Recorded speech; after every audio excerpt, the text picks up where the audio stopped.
किसान भाइयों नमस्कार। मैं अतुल त्रिपाठी, फार्मर दी जर्नलिस्ट, कृषि जागरण, जनपद जालौन, उत्तर प्रदेश, आपका हार्दिक स्वागत करता है। आज मैं आपको सब्जी मटर की खेती के बारे में संपूर्ण जानकारी देने जा रहा हूं, जिससे कि किसान भाई भरपूर उत्पादन ले सकें। मेरे साथ जनपद के प्रगतिशील किसान व मटर के खेती के विशेषज्ञ मौजूद हैं, जो आपको सारी जानकारी देंगे। किसान भाइयों नमस्कार। पहले तो हम कृषि जागरण को धन्यवाद देंगे कि जिन्होंने हमें ये किसानों से जुड़ने का मौका दिया। तो किसान भाइयों, मटर की खेती के बारे में हम आपको कुछ महत्वपूर्ण जानकारी देने जा रहे हैं। सबसे पहले गर्मियों में खेत की गहरी जुताई कर दें, और जब धूप तेज़ हो, अप्रैल से लेकर मई के महीने तक आप खेत की गहरी जुताई कर सकते हैं, जिसमें पिलाऊ के द्वारा या आपके पास जो भी यंत्र हों जो गहरी जुताई कर सकते हों उसके द्वारा आप गहरी जुताई कर दें। और गहरी जुताई करने के बाद कुछ दिन खेत को खुला छोड़ दें। इसके बाद रोटावेटर चला के खेत का समतलीकरण करा दें। समतलीकरण कराने के बाद अगर आपके पास गोबर की खाद उपलब्ध हो तो गोबर की खाद आप डलवा सकते हैं। ये बहुत अच्छी उपज देती है रासायनिक खाद की तुलना में। और अगर गोबर की खाद उपलब्ध ना हो तो जो आपके पास खरपतवार अन्य चीज़ें हैं वो भी डलवा सकते हैं, तो बरसात में वो सब सड़ गल के खाद का काम कर सकते हैं। अब आप ये देख रहे हैं कि ये रोटावेटर के द्वारा समतलीकरण किया जा रहा है। तो इससे खेत में क्या है कि ये सब एक साथ समतल हो जाएगा और बरसात में भी कोई समस्या नहीं रहेगी, आपकी जुताई में भी कोई समस्या नहीं आएगी। और रोटावेटर चूँकि कई तरह के जुताई के काम करता है, ये जैसे आप एक बार रोटावेटर से जुताई कराएंगे तो ये मानिए आपको 3 से 4 जुताई के बराबर ये काम कर देता है। तो और जो हमारे बड़े बड़े मिट्टी के ढेले हैं वो भी सब बराबर हो जाते हैं, और हमें फिर कोई दिक्कत नहीं होती है जुताई उताई करने में। तो हमारा किसान भाइयों आपसे अनुरोध है कि जब भी आप खेती के लिए प्रबंधन करें, मटर की खेती करें, तो सबसे पहले गहरी जुताई करें, और गहरी जुताई के बाद कुछ दिन बाद आप रोटावेटर चला के खेत को समतल कर लें। इसके बाद जब आप अगर खरीफ की फसल लेते हैं तो खरीफ की फसल ले सकते हैं बीच में, और अगर आपको सीधा मटर का करना है तो आप जुताई करते रहें। इसके बाद खेत में सेल डाल के ट्रैक्टर से मेड़ बना के और आप इसमें पलेवा करें, क्योंकि मटर की खेती के लिए नमी पर्याप्त चाहिए।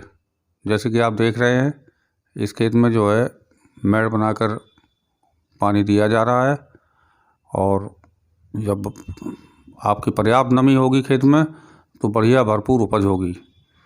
तो हमारा सभी किसान भाइयों से निवेदन है कि आप गर्मियों में खेत की गहरी जुताई करें, रोटावेटर चला के भूमि का समतलीकरण करें, और जब आपको मटर की फसल बोना हो तो खेत में ट्रैक्टर से मेड़ डालकर और पानी लगाएं और भरपूर नमी दें। जैसा कि आप देख रहे हैं ये पलेवा चल रहा है, तो ये जब नमी खेत में होगी तो हमारा जर्मिनेशन भी, जो हमारा जमाव है बीज का, वो भी बहुत अच्छा होता है, और हमें किसी प्रकार की कोई दिक्कत नहीं आती है। इसके बाद अब आपको चुनाव करना है बीज का। अगर आपको 2 फसल लेनी हो, गेहूं भी करना है, तो आप अरली प्रजाति का, जैसे काशी उदय, काशी नंदिनी, M7। इसके बाद दूसरे नंबर पे आता है AP3, GS10। जैसे आप देख रहे हैं कि ये बीज का शोधन किया जा चुका है। बीज के शोधन के बाद इसमें उर्वरक मिलाई जा रही है, और ये हमारा काशी नंदिनी प्रजाति का मटर है, जिसकी फली AP3 के बराबर लगभग होती है, और 60 से 65 दिन में फली बाज़ार में बिक्री के लिए तैयार हो जाती है। और जो भी किसान इस फसल को करते हैं काशी नंदिनी को, वो आराम से दूसरी फसल गेहूं के रूप में ले सकते हैं। इससे दो लाभ मिलते हैं। अब आप देख रहे हैं कि ये DAP का को मिलाया जा रहा है सीड में, और इसका बीज शोधन कार्बोनिज्म से हो चुका है, और इसके बाद अब इसमें ग्रेन्यूल मिलाया जाएगा। तो कई कंपनियों के ग्रेन्यूल्स हैं, आप उनको जो है सुविधानुसार जो जहाँ उपलब्ध हो वो आप ले सकते हैं। तो ये पोषक, चूँकि ग्रेन्यूल्स में पोषक तत्व बहुत होते हैं जो पौधे को बहुत कुछ ताकत देते हैं, और पौधा ग्रोथ लेता है, ग्रोथ लेने से अच्छे फूल फल आते हैं और हमारा उत्पादन भी सही आता है। तो दूसरा क्या है कि हमें ये भी देखना है कि हमारा जो बीज है वो हमें ज़्यादा नहीं बोना है। हर प्रजाति का जो है, अब ये देखिए आप, ये हमारा ग्रेन्यूल्स है, उर्जित कंपनी का, ये मिलाया जा रहा है और बीज बुवाई के लिए तैयार हो रहा है। तो आप लोग सबसे पहले बीज शोधन ज़रूर करें, क्योंकि जो भी फंगस है, जो भी बीज के साथ जो हम अगर इसका ट्रीटमेंट कर देते हैं तो फंगस का प्रभाव 1 महीने तक खेत में नहीं आता है और हमारा पौधा मजबूत रहता है। नहीं, अक्सर कर आप देखते होंगे कि पौधा जमने के बाद सूखने की प्रक्रिया शुरू हो जाती है, कई पौधे सूखने शुरू होते हैं। तो अगर आप सीड का ट्रीटमेंट किए हैं तो इसकी संभावना ना के बराबर हो जाती है। और रासायनिक खादों का भी संतुलित प्रयोग करें। हमने लोगों से देखा है, सुना है कि जो है ज़्यादा लोग खाद देते हैं।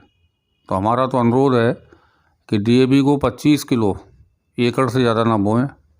मटर के लिए 25 किलो 1 एकड़ में DAP पर्याप्त है। एक पैकेट जो ग्रेन्यूल्स मिलाया जा रहा है, 1 एकड़ के लिए 1 पैकेट। कोई कंपनी 5 किलो का बनाती है, कोई 8 किलो का, कोई 10 किलो का।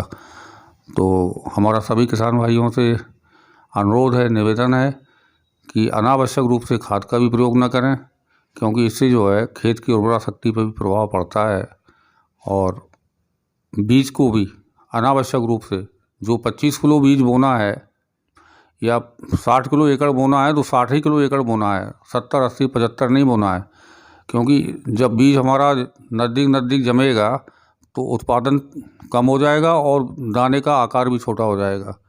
तो ये सारी सावधानी अगर किसान भाई बरतेंगे तो ज़रूर उनको भरपूर उपज प्राप्त होगी और भरपूर उन्हें लाभ मिलेगा।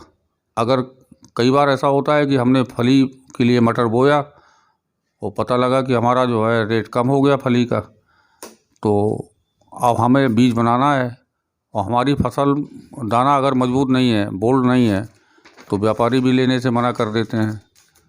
तो इसलिए हमें दोनों चीज़ों पे गौर करना है कि अगर हमारा फली ठीक है तो फली में हम बेच सकते हैं, अगर हमारे फली के रेट कम है तो हम इसको जो है बीज बना लेंगे।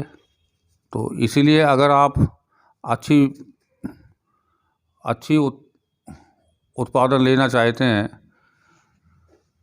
हाँ, एक बात और हम आप लोगों से कहना चाहेंगे कि कुछ जो प्रजातियां, अर्ली प्रजातियां हैं, जैसे कि काशी उदय, काशी नंदिनी, काशी मुक्ति, M7, तो ये आप अक्टूबर के प्रथम सप्ताह में इनकी बुवाई कर सकते हैं।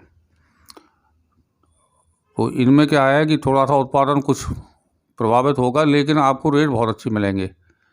तो आप प्रथम सप्ताह से लेकर दूसरे सप्ताह, तीसरे सप्ताह अक्टूबर में इनको बोया जा सकता है।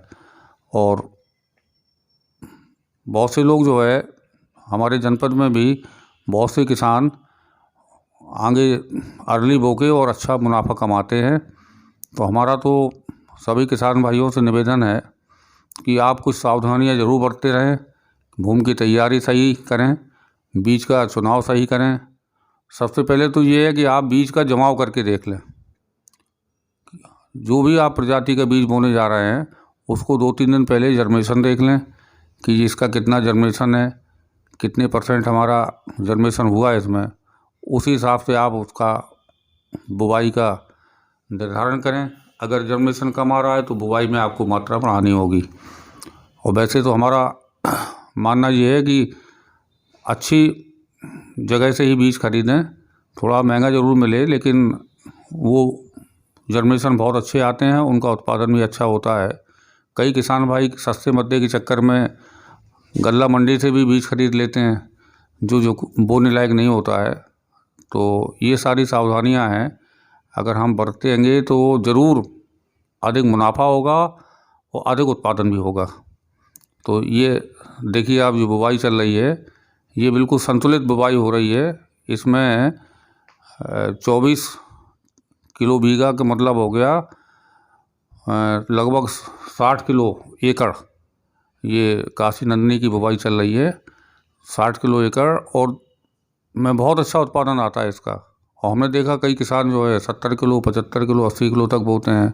तो ज़्यादा से क्या होता है कि पेड़ों की संख्या बढ़ जाती है और फली भी छोटी आती है और दाना भी छोटा हो जाता है।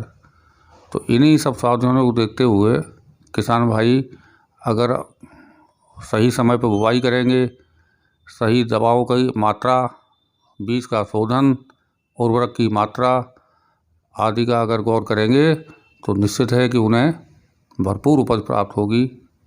धन्यवाद। मटर की खेती के बारे में किसान भाइयों आपको जानकारी कैसी लगी? अगर जानकारी अच्छी लगी तो मुझे विश्वास है कि आप आगामी मटर की खेती में ज़रूर सावधानियां बरतेंगे, जिससे आपको भरपूर उत्पादन मिल सके। कृषि जागरण से अतुल त्रिपाठी, कैमरामैन राहुल के साथ, जिला जालौन, उत्तर प्रदेश। अब देखिए।